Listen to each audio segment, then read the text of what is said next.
الذي جعل العلم حفظا وفهما وألبس من شاء من أهل عقلا وحكما أشهد أن لا إله إلا الله وحده لا شريك له معبودا حقا وأشهد أن محمدا عبده ورسوله مبعوثا صدقا صلى الله عليه وعلى آله وصحبه وسلم تسليما مزيدا يا أيها الذين آمنوا اتقوا الله حق تقاته ولا تموتن إلا وأنتم مسلمون فإن أصدق الحديث كتاب الله وخير الهدي هدي محمد صلى الله عليه وسلم وشر الأمور محدثاتها وكل محدثة بدعة وكل بدعة ضلالة وكل ضلالة في النار.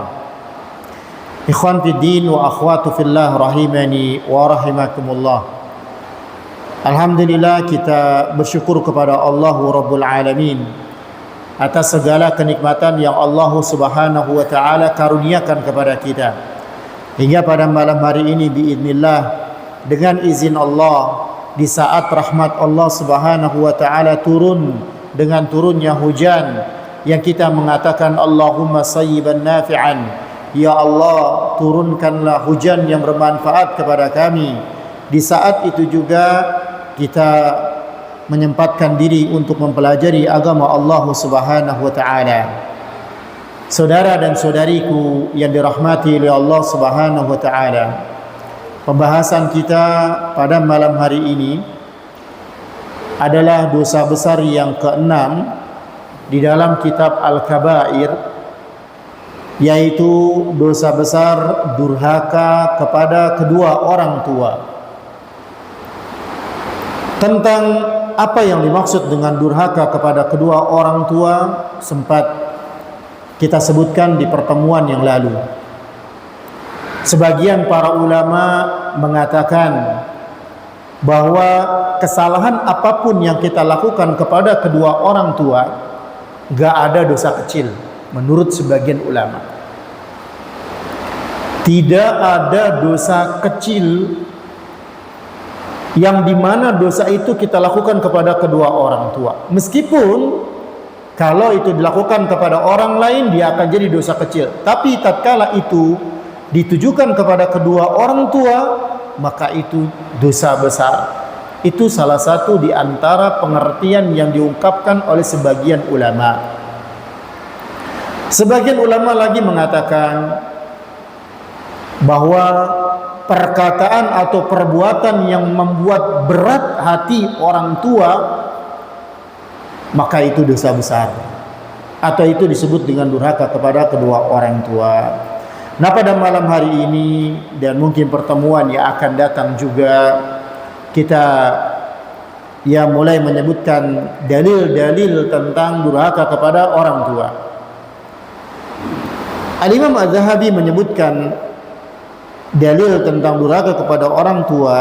Yang pertama adalah diambil dari surah Al-Isra ayat 23 dan 24, di mana Allah mengatakan wa qada rabbuka alla ta'budu illa iyyahu wa bil walidaini ihsana imma yablughanna 'indakal kibara ahaduhuma أو كلاهما فلا تقل لهما أف ولا تنهرهما وقل لهما قولا كريما واخفض لهما جناح الذل من الرحمة وقل رب ارحمهما كما ربياني صغيرا. Allah Subhanahu wa taala berfirman, dan Tuhanmu telah memerintahkan supaya kamu jangan menyembah selain Dia, dan hendaklah kamu berbuat baik kepada ibu bapakmu dengan sebaik-baiknya. Jika salah seorang di antara keduanya atau kedua-duanya sudah sampai kepada berumur lanjut dan berada di sisimu, maka sekali-kali janganlah kamu mengatakan kepada keduanya perkataan ah, dan janganlah kamu membentak mereka, dan ucapkanlah kepada mereka perkataan yang mulia. dan rendahkanlah dirimu terhadap mereka berdua dengan penuh kesayangan, dan ucapkanlah, ya Rabbku, kasihilah mereka berdua sebagaimana mereka berdua telah mendidik aku waktu kecil. Ikhwan fiddin wa akhwatu fillah rahimani wa rahimakumullah. Ayat dalam surah Al-Isra ayat 23 hingga 24 ini, Allah memerintahkan untuk berbakti kepada kedua orang tua semaksimal mungkin. Sekali lagi, semaksimal mungkin. Kenapa disebutkan harus semaksimal mungkin? Karena pada ayat ini ada banyak penguat, sehingga kita mengatakan semaksimal mungkin, bukan sekadar berbuat baik, tapi semaksimal mungkin perintahnya. Pertama, Allah menyebutkan pada ayat ini ada satu kata ihsana.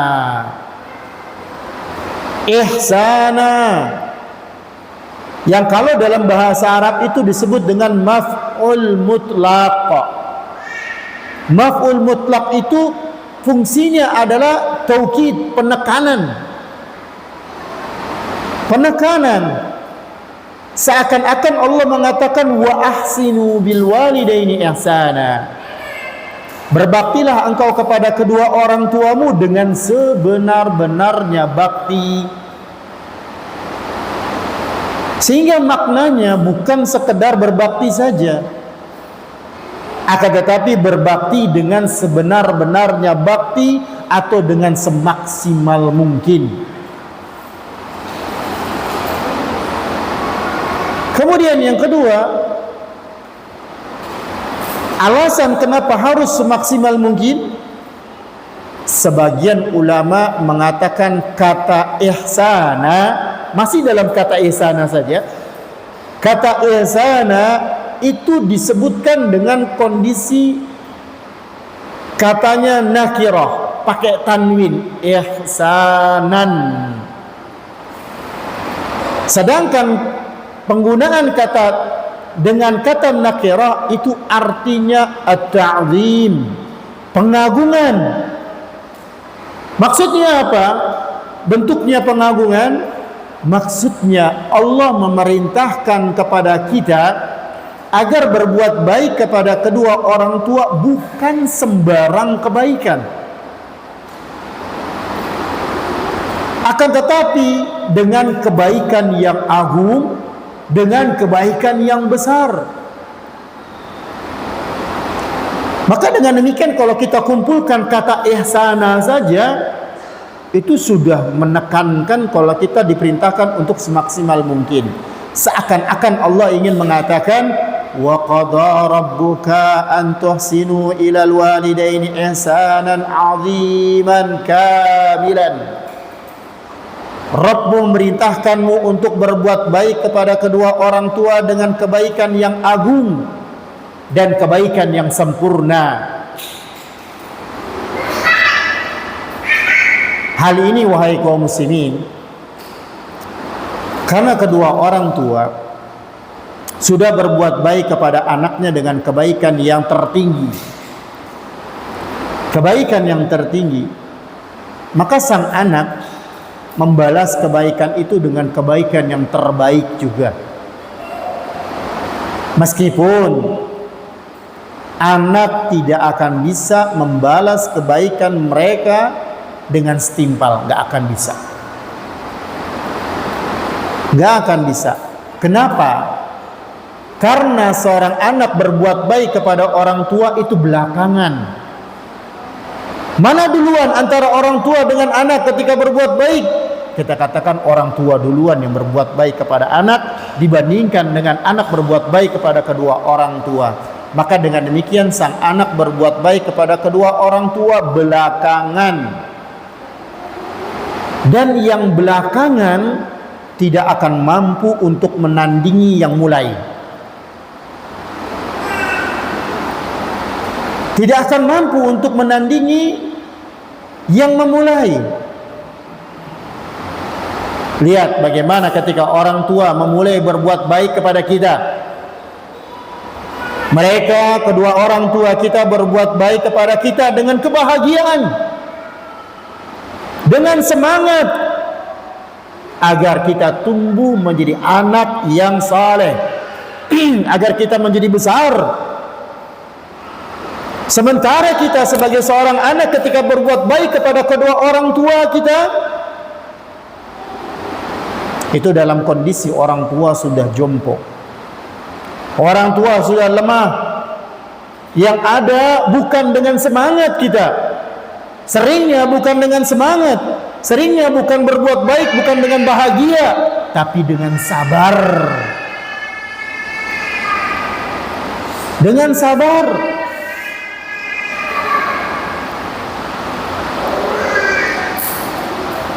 Dia anak berbuat baik kepada kedua orang tua, berharap dirinya sabar, sampai Allah memanggil kedua orang tuanya, atau sampai Allah mencabut nyawanya. Sangat berbeda. Dan pada ayat ini juga, dalam surah Al-Isra 23 dan 24, yang menguatkan kita harus berbuat baik kepada kedua orang tua dengan semaksimal mungkin. Allah pada ayat ini menyebutkan kondisi khusus orang tua. Kondisi khusus. Apa itu kondisi khususnya? Ketika jompo. Kebutuhan kedua orang tua terhadap anaknya pada kondisi khusus ini akan semakin besar kebutuhannya kepada anak-anaknya. Berbeda ketika orang tua kita masih dalam kondisi kuat.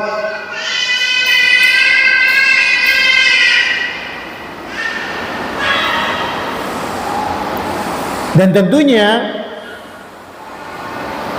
kita diperintahkan untuk berbakti kepada kedua orang tua setiap waktu. Benar, setiap waktu. Tetapi perintah ini semakin ditekankan ketika orang tua sudah mencapai kepada masa rentanya atau masa tuanya. Karena ketika itu orang tua sangat butuh kepada bakti sang anak. Karena mereka tidak lagi muda, mereka tidak lagi dalam kondisi kuat, terlebih lagi ditambah lagi dengan ekonomi yang sudah terpuruk, sudah badannya tak kuat lagi, sudah jiwanya atau jasadnya sudah lemah, ditambah lagi ekonomi jatuh, terpuruk. Maka sehingga kondisi yang seperti ini lebih membutuhkan perhatian secara khusus dari anak-anaknya.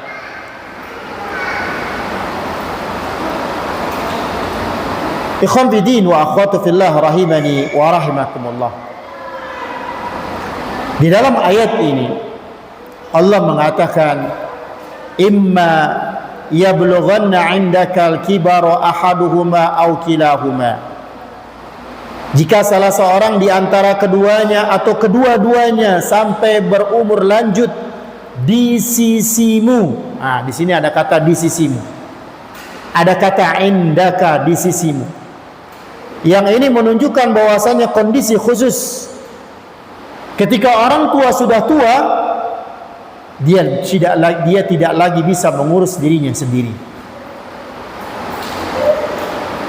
Tidak lagi bisa mengurus dirinya sendiri.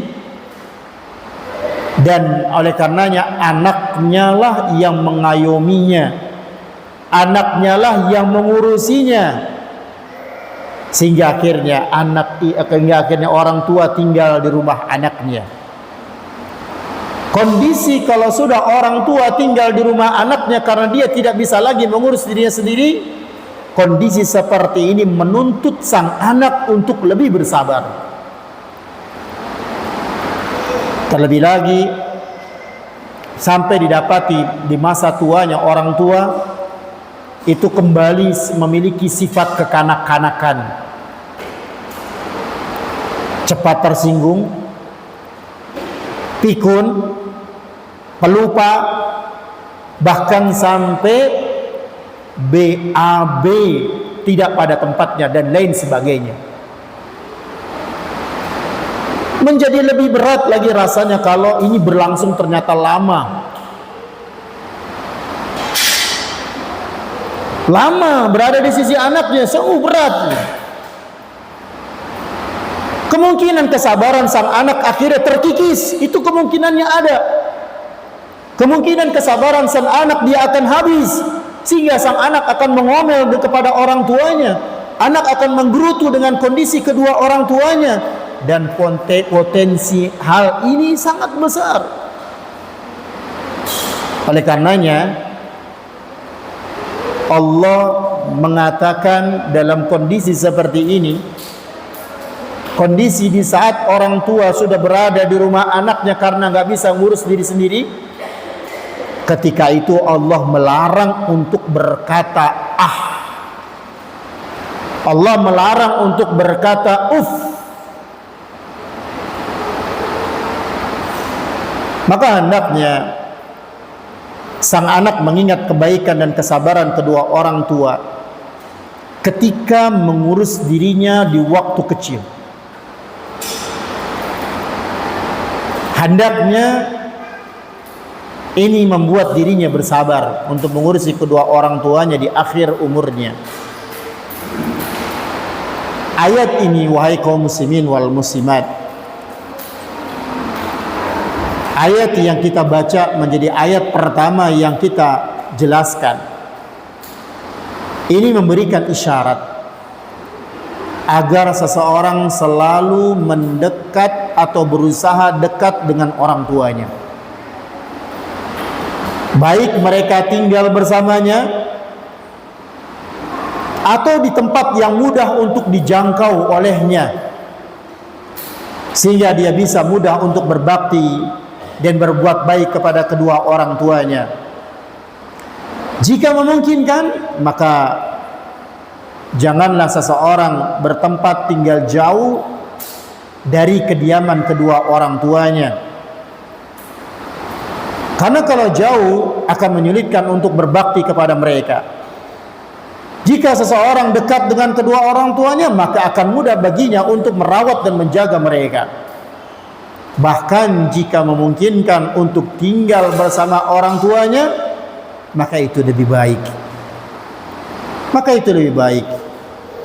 Sekali lagi Allah mengatakan fala taqul lahuma uff. Maka sekali-kali janganlah kamu mengatakan kepada keduanya perkataan ah. Allah melarang perkataan ah, padahal perkataan ah ini adalah ucapan paling ringan yang menunjukkan kejengkelan orang yang ngucapin, atau ungkapan ketidaksukaan. Ini yang paling ringan. Sebagaimana ahli tafsir menyebutkan bahwa jika ada kalimat yang lebih ringan dari perkataan ah ini untuk menunjukkan dia merasa jengkel, maka niscaya Allah akan taruh di dalam wahyunya. Tapi nggak ada lagi kalimat yang lebih ringan daripada ah. Allah melarang untuk berkata uf, ah kepada kedua orang tua secara khusus, karena ketika merawat orang tuanya di waktu tua, itu potensi jengkelnya lebih besar. Lama waktunya, bukan sehari dua hari.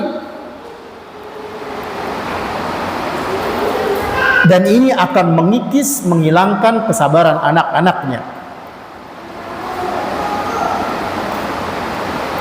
Biasanya langkah awal hilangnya kesabaran seorang anak ketika mengasuh atau mengurus kedua orang tuanya, langkah awal menunjukkan dia merasa jengkel atau terkikis kesabarannya adalah dengan mengucapkan ah. Bahkan sebagian ulama mencontohkan, jika seorang anak melihat kedua orang tuanya, buang air besar di celana, atau ketika sang anak membersihkan dubur dan kemaluan kedua orang tuanya atau orang tuanya, maka kata sebagian ulama, jangan dia mengatakan ah, yang perkataan ah ini menunjukkan rasa jijiknya dengan kondisi orang tuanya. Kalaulah perkataan ah saja dilarang, apalagi ucapan yang lebih parah daripada itu. Apalagi sampai dia menyakiti orang tuanya, dan tentunya ini lebih besar, seperti memukul orang tuanya. Mengucapkan perkataan ah saja tidak boleh, apalagi membentak mereka, apalagi memukul mereka. Wala tanharhuma, kata Allah. Allah mengatakan kembali dengan mengatakan jangan kamu membentak keduanya. Para ulama menjelaskan, meskipun dalam rangka mencegah orang tuanya dari berbuat maksiat, maka enggak boleh membentak orang tuanya. Misalkan orang tuanya minum khamar, maka hendaknya dia tidak membentak orang tuanya ketika hendak melarangnya, supaya orang tuanya tidak meminum khamar tersebut. Kita dilarang untuk mengangkat suara. Kita dilarang untuk membentak orang tua kita, meskipun kita mendapati mereka dalam sebuah kesalahan, meskipun kita mendapati mereka melakukan kemaksiatan. Bahkan para ulama menjelaskan bahwa memandang sinis saja, memandang mereka dengan pandangan sinis, itu termasuk yang dilarang juga.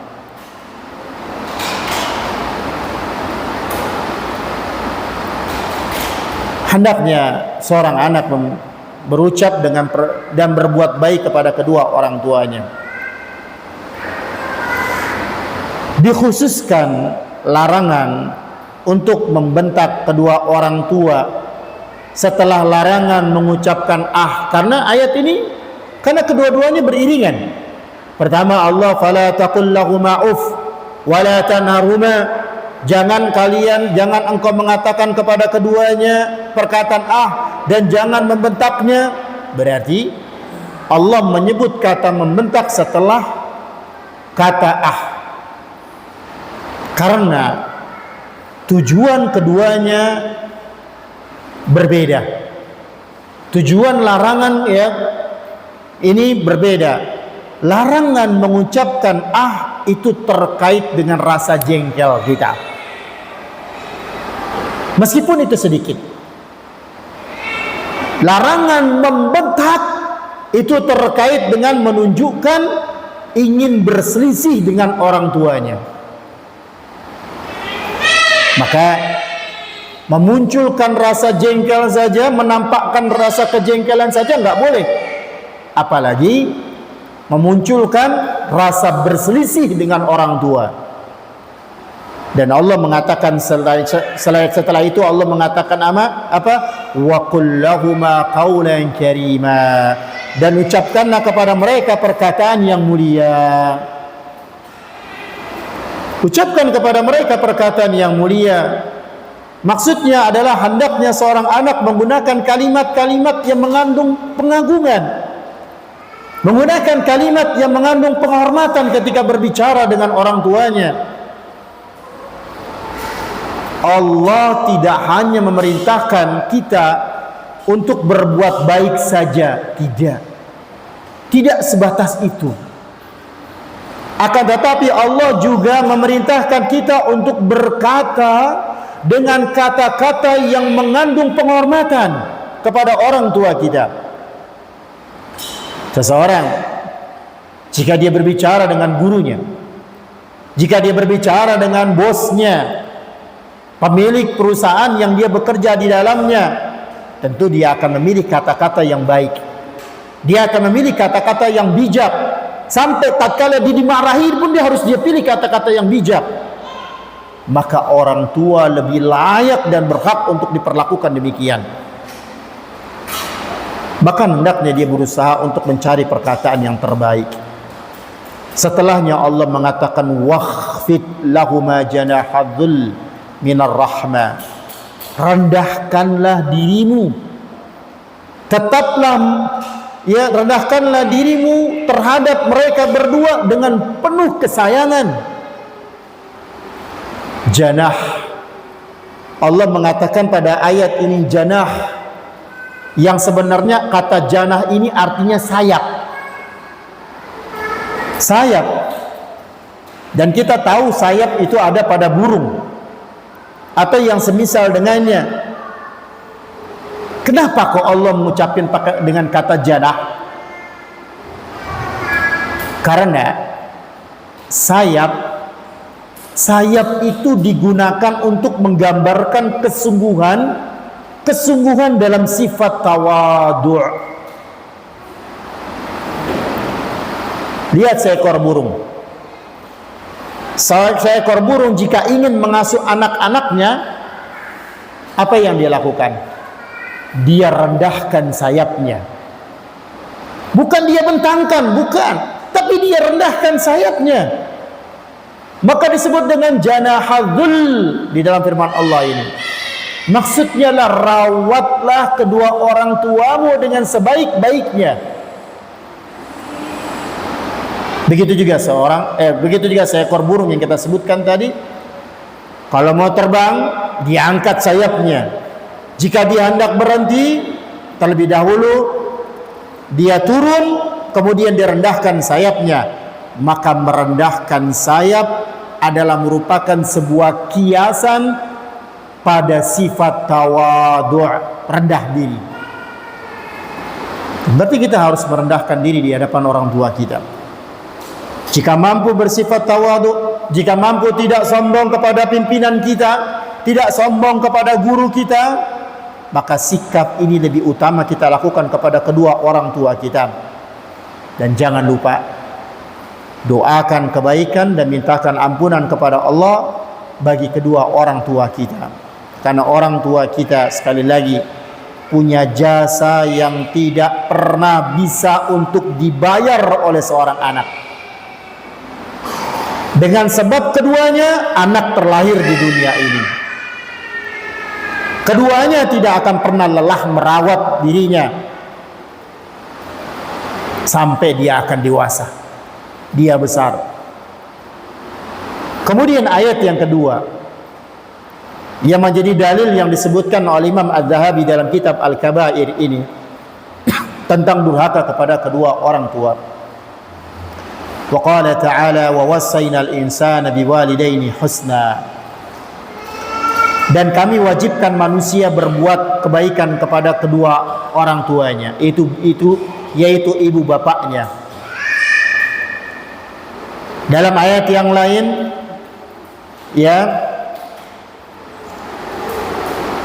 di dalam, kalau tadi adalah surah Al-Ankabut ayat ke-8, dalam ayat yang lain dalam surah Luqman ayat ke-14, Allah berfirman, wa wasainal insana biwalidayhi hamalatu ummuhu wahnan ala wahn wa fisaluhu fi amaini an ishkur li wa liwalidayka ilayyal masir. Dan kami perintahkan kepada manusia berbuat baik kepada dua orang ibu bapaknya. Ibunya telah mengandungnya dalam keadaan lemah yang bertambah-tambah dan menyapihnya dalam 2 tahun. Bersyukurlah kepadaku dan kepada dua orang ibu bapakmu, hanya kepadakulah kembalimu. Surah Al-Ankabut ayat ke-8 dan surah Luqman ayat ke-14 ini mengingatkan jasa orang tua ketika anak masih kecil, terutama jasa ibu. Jasa ibu yang tidak teringat oleh kita, tak akan pernah bisa kita mengingatnya seutuhnya. Dan tidak pernah, bahkan kita tidak pernah merasa melihatnya. Karena semua jasa ibu kita dapatkan ketika diri kita mulai dari masih janin dalam perutnya. Mulai dari masih janin dalam perutnya, atau masih sangat kecil, sehingga semua kenangan-kenangan itu tidak tersisa dalam memori ingatan kita sebagai anak. Lain halnya dengan jasa bapak. Kita ini ya ikhwan sebagai seorang bapak lain dengan jasa kita, karena jasa kita itu bisa disaksikan terus ketika diri anak kita mulai besar. Padahal jasa ibulah yang paling penting berkaitan dengan perkembangan seorang anak. Hingga setiap orang harus tahu, setiap orang harus sadar akan jasa dan keletihan kedua orang tua ketika dahulu merawatnya. Jangan sampai ketika tumbuh besar seorang anak melupakan jasa orang tuanya, sehingga dia lancang bersikap sombong di hadapan kedua orang tuanya, lancang dia berhadapan di hadapan ibunya dengan sombong, padahal dahulu ibunya lah yang paling berjasa dan paling berjuang di dalam mendidiknya. Maka jangan lupa terhadap jasa ibu. Coba diambil pelajaran dengan melihat istrinya. Bagi yang sudah berkeluarga, coba ambil pelajaran dengan melihat istri masing-masing. Bagaimana keletihannya, bagaimana kepayahannya tatkala dia mengurus anak-anaknya. Maka sejatinya itulah yang terjadi pada ibu kita ketika dia mengurus diri kita.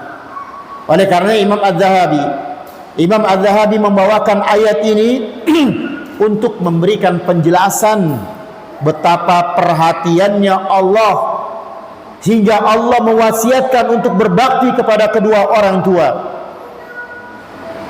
Sehingga dapat dipahami dari sini bahwa durhaka kepada kedua orang tua benar-benar merupakan pelanggaran besar terhadap wasiat Allah Subhanahu wa taala. Kemudian dalil yang ketiga.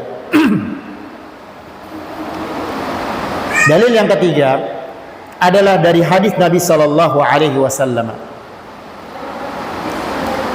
Nabi sallallahu alaihi wasallam mengatakan, "Ala unabbiukum bi akbaril kaba'ir." Fadzakara minha uququl walidain. Nabi mengatakan, apakah kalian mau jika aku kabarkan dosa besar yang paling besar? Kemudian beliau menyebutkan diantaranya adalah durhaka kepada kedua orang tua.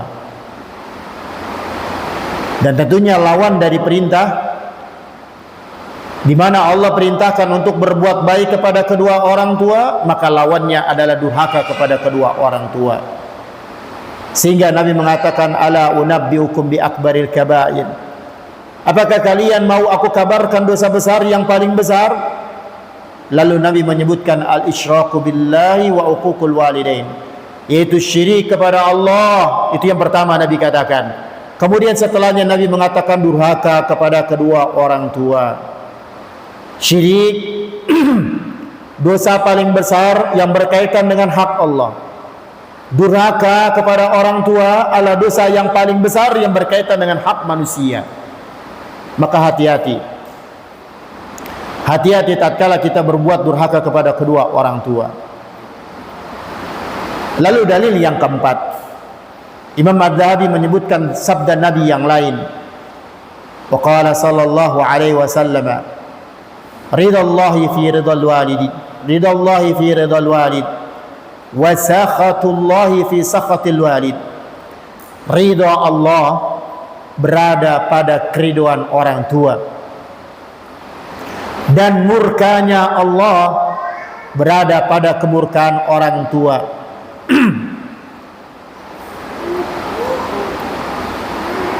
Nabi pada hadis ini mengatakan dengan kata al-walid, pakai bahasa Arabnya itu,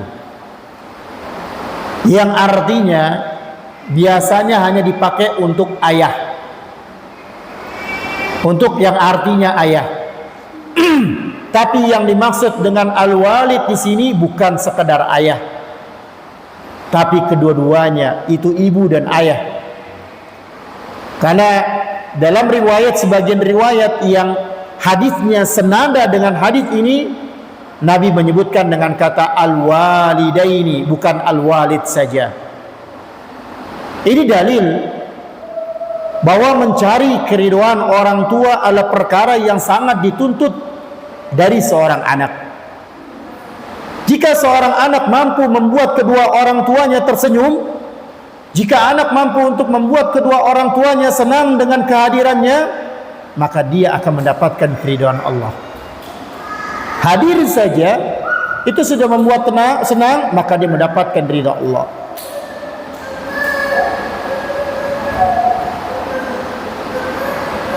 Dan hadis ini merupakan ancaman juga. Ancaman yang keras bagi orang yang durhaka kepada orang tuanya.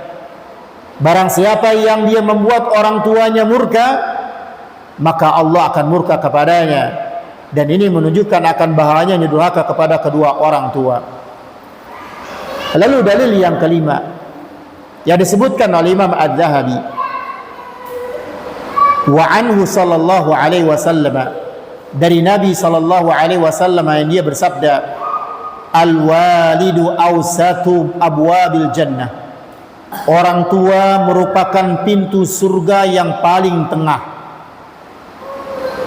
Orang tua merupakan pintu surga yang paling tengah. Fa in syi'ta fahfaz. Jika engkau ingin, maka jagalah pintu tersebut. Wa in syi'ta fadayya'. Dan jika kamu ingin, maka silakan sia-siakan pintu itu. Pintu surga yang paling tengah, kata Nabi, adalah pintu terbaik untuk masuk ke dalam surga. Taat kepada orang tua, jalan termudah untuk masuk ke dalam surga.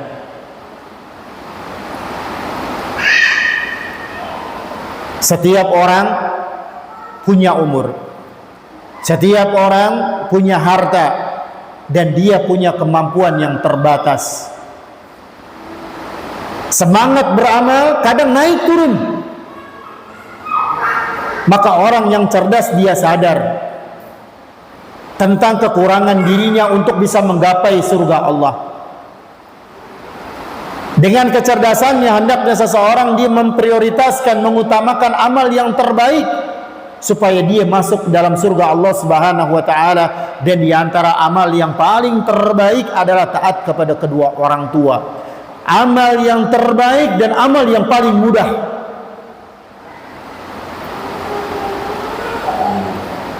Imam Ahmad rahimahullah meriwayatkan dari Abu Abdurrahman As-Sulami, beliau mengatakan, dahulu ada seorang lelaki di kalangan kami yang ibunya terus memintanya untuk menikah dengan seorang wanita, hingga akhirnya dia menikahi wanita itu. Ternyata setelah itu sang ibu memerintahkan dia untuk menceraikan wanita itu. Lelaki ini pun menemui Abu Darda, sahabat yang mulia di negeri Syam, radhiyallahu anhu. Lalu lelaki ini berkata kepada Abu Darda, sesungguhnya ibuku terus memintaku untuk menikahi seorang wanita hingga aku menikahinya. Kemudian sekarang ibuku memintaku untuk menceraikannya. Lalu Abu Darda berkata kepadanya, Aku bukanlah orang yang akan memerintahkanmu untuk menceraikan atau mempertahankan istrimu. Hanya saja aku pernah mendengar Rasulullah sallallahu alaihi wasallam bersabda, orang tua adalah pintu surga yang paling tengah. Jika engkau mau, maka sia-siakanlah dan jagalah pintu tersebut. Lelaki itu pun pulang. Lalu dia ceraikan wanita tersebut. Riwayat ini menunjukkan bahwa sahabat Abu Darda sangat memahami kata al-walid. Bahwasanya al-walid bukan hanya ayah, tetapi dia juga ibu. Apalagi ada hadis di mana penyebutannya bukan walid tapi al-walidatu, ibu. Innal walidata awsatu abwabil jannah. Sesungguhnya ibu adalah pintu surga yang paling tengah. Maka berbakti kepada kedua orang tua, ayah dan ibu, harus diperhatikan, ikhwan fillah. Keduanya harus sama-sama diperhatikan, karena kedua-duanya adalah merupakan pintu surga Allah. Jika ternyata ayah dan ibu masih hidup, maka sejatinya mereka adalah pintu surga. Jika seseorang mau, dia bisa jaga pintu itu. Jika dia tidak mau, maka dia bisa sia-siakan pintu itu. Bagi yang memiliki keluarga, bagi yang memiliki kedua orang tua, berarti masih memiliki kesempatan untuk bisa menggapai surga Allah Subhanahu wa taala. Jangan sampai nanti ketika dia mampu untuk berbaik kepada kedua orang tua karena dia masih bertemu dengan orang tuanya, ternyata tidak membuat dirinya masuk ke dalam surga Allah. Dan Nabi sallallahu alaihi wasallam bersabda, raghima anf, thumma raghima anf, thumma raghima anf. Sungguh celaka, sungguh celaka, sungguh celaka. Qila man ya Rasulullah? Lalu Nabi ditanya, ya Rasulullah, siapa yang celaka? Kemudian Nabi berkata, man adraka abawayhi 'indal kibari ahaduhuma aw kilaihima falam yadkhulil jannah. Yang celaka itu adalah siapa yang menemui kedua orang tuanya di masa jompo, atau dia hidup dalam kondisi orang tuanya masih hidup, dia jumpai salah satunya atau keduanya, ternyata tidak bisa membuat dia masuk ke dalam surga. Maka kesempatan terbesar ini, ikhwan bidin, orang yang tidak berbakti menjadi orang yang paling bodoh dan orang yang paling celaka. Kenapa? Karena dia masih mendapati kedua orang tuanya, namun karena tidak berbakti kepada mereka, dia tidak mampu masuk ke dalam surga Allah Subhanahu wa taala. Pintu surga terbaik ada di depan matanya, tetapi malah justru dia sia-siakan. Insyaallah kita lanjutkan setelah salat Isya ya, pada dalil yang berikutnya. Semoga Allah Subhanahu wa taala memberi taufik dan hidayah kepada kita. Ya wa sallallahu wasallam ala Muhammad wa ala alihi wa sahbihi man tabi'ahum bi ihsan ila yaumil din. Kita tutup terlebih dahulu. Assalamualaikum warahmatullahi wabarakatuh.